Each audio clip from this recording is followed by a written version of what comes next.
নমস্কার, কেমন আছেন সবাই? আমার আরেকটা ভিডিওতে সবাইকে স্বাগত জানাই। বাচ্চাদের টিফিন বক্সের জন্য বা সকালের টিফিন, বিকেলের টিফিনের জন্য একটা রেসিপি তৈরি করছি। যার জন্য নিয়ে নিয়েছি রেগুলারের যে আটা যেটা আমরা রুটি খাই, সেই আটা 1 কাপ নিয়ে নিয়েছি। আর চপ করে নেওয়া বিনস আর গাজর দিয়ে দিলাম। আর দিয়ে দেব গ্রেট করে পনির। অনেকেই পনিরটা এমনি খেতে চায় না, এটার মধ্যে দিয়ে দিলে পনিরটা সত্যি চলে যাবে পেটে।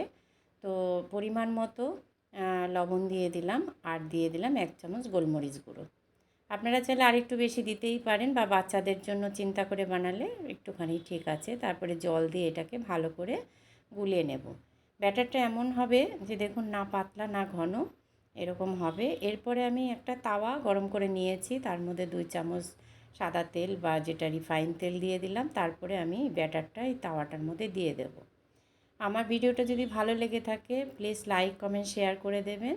দেখুন এইভাবে এটাকে আমি ভাজতে থাকবো। তারপরে ওপরটা বেশ একটা কালার চেঞ্জ হয়ে গেলে এটাকে উল্টে দেব।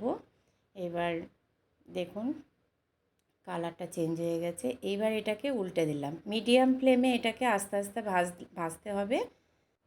পুরো ভিডিওটা দেখার জন্য অনেক অনেক ধন্যবাদ। সবাই ভালো থাকবেন, সুস্থ থাকবেন। পরের আরেকটা ভিডিওতে দেখা হবে।